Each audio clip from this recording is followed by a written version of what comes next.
रात 8 बजे के बुलेटिन के साथ मैं हूं दिव्या और आइए नजर डालते हैं अभी तक की 8 बजे की सबसे महत्वपूर्ण खबरों पर। नमस्कार, मैं हूं दिव्या और आप देख रहे हैं आंखें न्यूज 24। बिहार के सीमांचल में अवैध घुसपैठ के साथ ही भारतीय जाली नोट, मानव व्यापार और नशे के खिलाफ बड़ा ऑपरेशन चलेगा। केंद्रीय गृह मंत्री अमित शाह के 3 दिवसीय दौरे के बाद केंद्रीय एजेंसियां समेकित रूप से इसकी विस्तृत कार्य योजना तैयार करने में जुट गई है।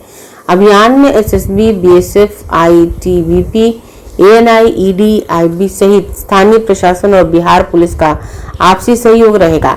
दरअसल केंद्रीय खुफिया एजेंसियों को जानकारी मिली कि नेपाल से जुड़े बिहार के सीमाई इलाकों में अवैध घुसपैठ के साथ जाली नोट, मानव व्यापार और नशीली दवाओं की तस्करी का बड़ा नेटवर्क सक्रिय है। ये नेटवर्क भारतीय अर्थव्यवस्था को नुकसान पहुंचाने के साथ ही क्षेत्रीय संतुलन भी बिगाड़ रहा है। इसके लिए केंद्रीय एजेंसियों को समन्वय के साथ काम करने का निर्देश मिला है। सूत्रों के मुताबिक एसएसबी, आईबी, बीएसएफ और आईटीबीपी को इंटेलिजेंस शेयरिंग कर तस्करी रूटों के लाइव मॉनिटरिंग की जिम्मेदारी मिली है।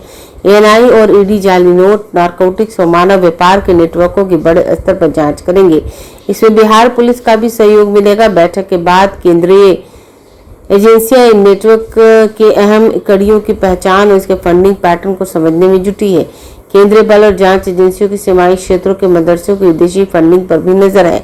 संदिग्ध मदरसों की फंडिंग की जांच कराने का निर्देश है।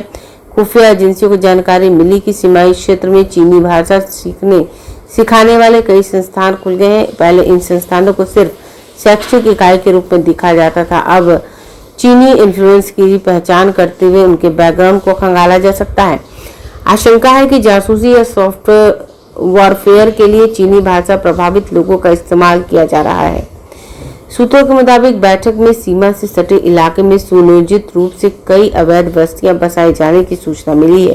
केंद्रीय गृह मंत्री के निर्देश पर अब सीमा क्षेत्र के अंदर 10 किलोमीटर तक ऐसी अवैध बस्तियों को हटाया जाएगा।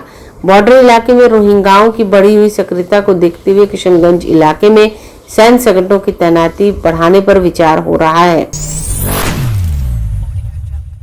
नमस्कार, मैं हूं दिव्या और आप देख रहे हैं आंखें न्यूज 24। मुख्यमंत्री नीतीश कुमार ने सैदपुर भूमिगत नाला निर्माण के साथ साथ सड़क निर्माण कार्य का निरीक्षण किया। निरीक्षण के दौरान मुख्यमंत्री ने कहा कि हमने पहले भी आकर कई बार देखा है। उन्होंने अधिकारियों को निर्देश दिया कि सैदपुर नाले का बेहतर ढंग से जीर्णोद्धार कर इसके ऊपर 4 लेन सड़क निर्माण कार्य तेजी से पूर्ण करें। उन्होंने कहा ये योजना काफी अच्छी है। इसके पूर्ण होने से सैदपुर, राजेंद्र नगर, मुसलपुर हाट, गायघाट और पहाड़ी क्षेत्र में ट्रैफिक जाम की समस्या समाप्त होगी और न्यू पटना बाईपास से जुड़ने का लोगों को वैकल्पिक मार्ग की सुविधा मिलेगी। 4 लेन सड़क बन जाने से शहरवासियों को बेहतर आवागमन की सुविधा मिलने के साथ साथ शहर भी खूबसूरत दिखेगा। बता दें, पटना के 9 ड्रेनेज पंपिंग स्टेशन और 1 सीवरेज ट्रीटमेंट प्लांट के पानी का बहाव सैदपुर नाला के माध्यम से होता है। नगर विकास विभाग अंतर्गत बिहार शहरी आधारभूत संरचना विकास लिमिटेड के द्वारा 260 करोड़ रुपए की लागत से सैदपुर नाला पर पहाड़ी तक भूमिगत नाला के साथ सड़क निर्माण कार्य कराया जा रहा है। इस नाले की लंबाई 5.61 किलोमीटर है।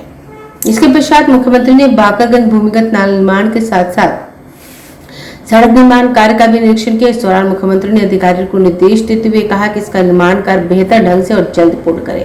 इसके पूर्ण होने से इस क्षेत्र में जल निकासी बेहतर होगा, जल जमाव की समस्या नहीं रहेगी। नाले के ऊपर सड़क बनने से इस क्षेत्र में आवागमन सुगम होगा। बता दें, बाकरगंज नाला पटना शहर के भीतरी हिस्से में स्थित एक मुख्य ड्रेनेज नाला है जो उमा सिनेमा हॉल से शुरू होकर अंटा घाट तक गंगा नदी की ओर जाता है। यह नाला शहर के कई भागों, बाजारों और आवासीय इलाकों के बीच गुजरता है। वर्षा के समय जल निकासी के लिए यह एक अहम मार्ग है। इस परियोजना के तहत लगभग 1.4 किलोमीटर लंबी सड़क नाले के ऊपर बनाई जा रही है, जिसमें ट्रैफिक और जल निकासी दोनों बेहतर होगा। ब्यूरो रिपोर्ट, आंखें न्यूज 24।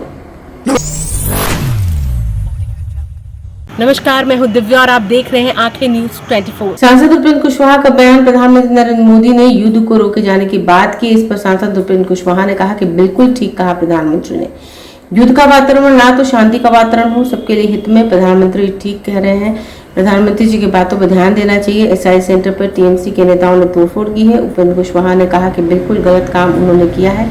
उनको मालूम है कि अगले चुनाव में वो हारे हैं, इसलिए वो अखलाहट में इस तरह का काम कर रहे हैं। बिल्कुल ठीक कहा प्रधानमंत्री जी ने। दुनिया के लिए अच्छी स्थिति यही होती है कि युद्ध का वातावरण न हो, शांति का वातावरण रहे।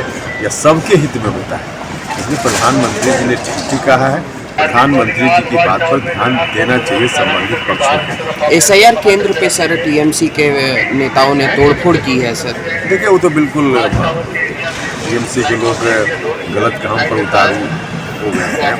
उनको मालूम है कि अब अगले चुनाव में उनकी हार सुनिश्चित है, इसलिए बौखलाहट में ऐसा काम। एसआईआर सेंटर पर टीएमसी के लोगों ने तोड़फोड़ की है। गिरिराज सिंह ने कहा कि ममता बनर्जी एक राज्य के मुख्यमंत्री नहीं बल्कि सुशासन के मुख्यमंत्री बन गई है और बांग्लादेश के मुसलमान के वोट कटने का इतना भय सता रहा है कि आप एसआईआर के दफ्तर पर तोड़फोड़ कर रही हैं। लोकतंत्र पर तोड़फोड़ किया जा रहा है, देश यह बर्दाश्त नहीं करेगा। अभी तो वहां करोड़ मुसलमान को गलत तरीके से सर्टिफिकेट देख करके बंगाल में रखी हुई है, वह भी हटाना चाहिए। मैं फिर चुनाव आयोग से आग्रह करता हूं। 6 मार्च को ममता बनर्जी एसआईआर को लेकर प्रदर्शन करेंगे। गिरिराज सिंह ने कहा एसआईआर को लेकर क्यों प्रदर्शन करेंगे? बांग्लादेशी घुसपैठियों को नागरिक बनाने के लिए भारत का इस बार बंगाल का हिंदू, बंगाल की जनता यह कभी बर्दाश्त नहीं करेगी। देखिए, ममता बनर्जी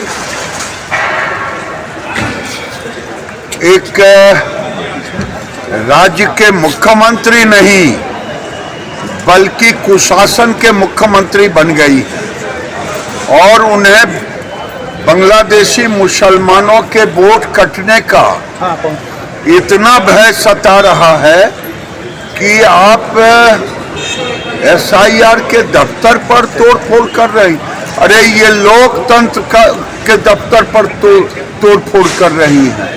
देश नहीं बर्दाश्त करेगी। अभी तो वहाँ करोड़ों मुसलमान को आप अवैध तरीके से सर्टिफिकेशन दे करके बंगाल में रखी हुई है, वो भी हटना चाहिए। मैं फिर चुनाव आयोग से आग्रह करूंगा। 6 मार्च को सर प्रदर्शन करेंगी ममता बनर्जी एसआईआर को लेकर। एसआईआर को लेकर के क्यों प्रदर्शन करेंगी? बांग्लादेशी घुसपैठियों को भारत का नागरिक बनाने के लिए।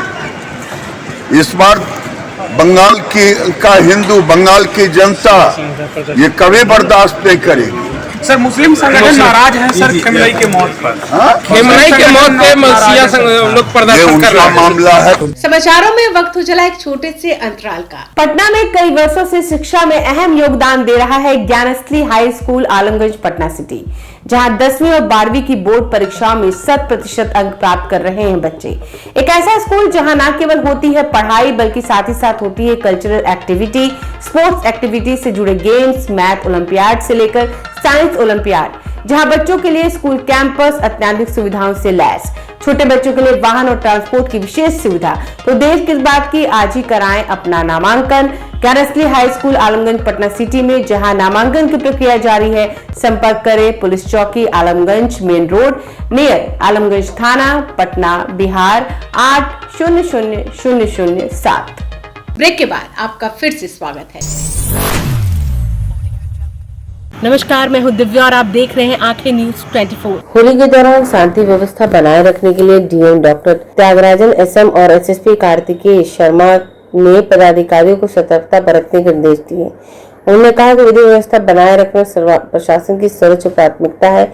इसके लिए असामाजिक तत्वों से निपटने के लिए सोशल मीडिया सेल को सक्रिय रखने के निर्देश दिए गए। यही नहीं, पटना जिले के 660 स्थानों पर 109 वरीय दंडाधिकारियों के नेतृत्व में 458 दंडाधिकारियों की भी तैनाती कर दी गई है। डीएम और एसएसपी ने कहा कि इस वर्ष होली पर दंडाधिकारियों संग पर्याप्त संख्या में पुलिस पदाधिकारियों, सशस्त्र और लाठी बल को भी लगाया गया है। संवेदनशील स्थानों पर विशेष सतर्कता बरतने के निर्देश दिए गए हैं। बताया कि पटना सदर अनुमंडल में 94, पटना सिटी अनुमंडल में 163, दानापुर अनुमंडल में 69, बाढ़ अनुमंडल में 144, मसौढ़ी अनुमंडल में 58 और पालीगंज अनुमंडल में 79 स्थानों पर दंडाधिकारियों और पुलिस पदाधिकारियों की प्रतिनियुक्ति की गई है। जिला नियंत्रण कक्ष में 33 दंडाधिकारियों, पटना सिटी अनुमंडल नियंत्रण कक्ष में 16, मसौढ़ी अनुमंडल नियंत्रण कक्ष में 28, पालीगंज अनुमंडल नियंत्रण कक्ष में 7, बाढ़ अनुमंडल नियंत्रण कक्ष में 9 और दानापुर नियंत्रण कक्ष में 41 दंडाधिकारियों को 3 पालियों में सुरक्षित रखा गया है। पटना शहर अनुमंडल क्षेत्र में 5 गश्ती दल 24x7 पेट्रोलिंग करेगा। अनुमंडल अधिकारियों और अपर पुलिस अधीक्षकों, अनुमंडल पुलिस पदाधिकारियों को अपने क्षेत्रों में आवश्यकता अनुसार दंडाधिकारियों और पुलिस पदाधिकारियों की अतिरिक्त प्रतिनियुक्ति करने का निर्देश दिया गया है। होली पर किसी भी आपात स्थिति से निपटने के लिए क्विक रिस्पांस टीम एवं मोबाइल पार्टी भी सक्रिय रहेगी। डीएम एसएसपी ने मोटरसाइकिल गश्ती से गतिविधियों पर प्रभावी नियंत्रण रखने की सलाह दी। सभी अनुमंडलों, प्रखंडों और थानों में ससमय शांति समिति की बैठक की जा रही है। 24x7 जिला नियंत्रण कक्ष, डायल 112 और जिला आपातकालीन संचालन केंद्र 061222161118 पर सूचना दी जा सकती है। नमस्कार, मैं हूं दिव्या और आप देख रहे हैं आंखें न्यूज 24। बिहार में गर्मी रंग दिखाने लगी है। दोपहर के वक्त तेज धूप से लोगों को अच्छी खासी गर्मी का एहसास हो रहा है। मार्च की शुरुआत में तापमान 30 डिग्री सेल्सियस तक पहुंच गया। इधर मौसम विभाग ने अनुमान जताया है कि होली पर बिहार के कई जिलों में गर्मी का जबरदस्त टॉर्चर देखने को मिल सकता है और तापमान 34 डिग्री सेल्सियस तक जा सकता है। बिहार के भागलपुर जिले में पिछले कुछ दिनों से 29 डिग्री के आसपास स्थिर दिन का तापमान मार्च के पहले दिन 30 डिग्री के पार चला गया। रात के तापमान में भी 1 डिग्री से अधिक की वृद्धि दर्ज की गई। पूरे दिन तेज पछुआ हवा के कारण तापमान का असर वास्तविक से अधिक महसूस हुआ। मौसम विज्ञान विभाग के अनुसार सोमवार को भी अधिकतम के साथ ही न्यूनतम तापमान में बढ़ोतरी हो सकती है। पूरे दिन तेज पछुआ हवा चलने की संभावना है। पूसा स्थित ग्रामीण मौसम विज्ञान केंद्र के नोडल पदाधिकारी डॉक्टर ए सत्तार ने बताया, होली के दिन भी लोगों को अधिक तापमान का सामना करना पड़ सकता है। उसके बाद दिन के तापमान में तेजी से बढ़ोतरी होने के आसार दिख रहे हैं। वर्तमान स्थिति को देखते हुए इस साल मार्च से मई तक सामान्य से 5 डिग्री अधिक तक दिन का तापमान रह सकता है। सोमवार के दिन का तापमान 1 डिग्री तक बढ़ सकता है। इस बीच पिछले 24 घंटे में दिन का 30.4 डिग्री और रात का तापमान 12.5 डिग्री पहुंच गया। इधर पूर्णिया जिले में रविवार को मौसम पूरी तरह शुष्क रहा। सुबह से ही आसमान साफ रहने और तेज धूप निकलने के कारण दोपहर तक गर्मी का साफ असर महसूस किया गया। सुबह के समय हल्की ठंडक जरूर रही, लेकिन दिन चढ़ते ही तापमान में तेजी आई और लोगों को गर्मी का एहसास होने लगा। कई घरों और दुकानों में दोपहर के समय पंखे चलने लगे। मौसम विभाग के अनुसार अधिकतम तापमान 30.9 डिग्री सेल्सियस रविवार को दर्ज किया गया, जबकि न्यूनतम 17.5 डिग्री सेल्सियस रहा। अनुमान है कि आने वाले सप्ताह में अधिकतम तापमान 32 डिग्री सेल्सियस तक पहुंच सकता है, जबकि न्यूनतम तापमान 18 डिग्री सेल्सियस के आसपास रहने की संभावना है। मौसम विशेषज्ञों का कहना है कि अब प्रतिदिन 1 से 2 डिग्री की वृद्धि दर्ज की जा सकती है। रविवार को पछुआ हवा लगभग 6 किलोमीटर प्रति घंटे की रफ्तार से चली। शुष्क हवा के कारण खेतों में नमी कम होती जा रही। इसका असर रबी फसलों पर पड़ रहा है। किसान फसलों में नमी बनाए रखने के लिए सिंचाई में जुटे हैं। विशेषकर गेहूं, मक्का और सब्जी की फसलों को अतिरिक्त पानी की जरूरत महसूस की जा रही है। बाजारों और सड़कों पर भी दोपहर के समय आवाजाही अपेक्षाकृत कम रही। चिकित्सकों ने भी बदलते मौसम में सावधानी बरतने की सलाह दी। दिन में गर्मी और सुबह शाम हल्की ठंड के कारण सर्दी जुकाम जैसी समस्या बढ़ रही है। फिलहाल मौसम विभाग ने आने वाले दिनों में बारिश की कोई संभावना नहीं जताई है। ऐसे में तापमान क्रमिक वृद्धि जारी रहने की संभावना है, जिससे गर्मी का असर धीरे धीरे और तेज हो सकता है। मौसम विभाग ने राज्य में अगले 7 दिनों तक मौसम के शुष्क बने रहने की संभावना जताई है। मौसम विभाग के मुताबिक उत्तर पश्चिम बिहार के पश्चिम चंपारण, सीवान, सारण, पूर्वी चंपारण और गोपालगंज जिले में 2 मार्च को अधिकतम तापमान 30 से 32 डिग्री सेल्सियस रह सकता है। 3 और 4 मार्च को अधिकतम तापमान में कोई बदलाव की संभावना नहीं है। 5, 6 और 7 मार्च को अधिकतम तापमान 32 से 34 डिग्री सेल्सियस तक रह सकता है। अगर आपने अभी तक हमारे चैनल को सब्सक्राइब नहीं किया है तो हमारे चैनल को जल्द से जल्द सब्सक्राइब करें, लाइक करें और शेयर करें और ताज़ा तरीन खबरों के लिए लगातार जुड़े रहे आंखें न्यूज 24 के साथ।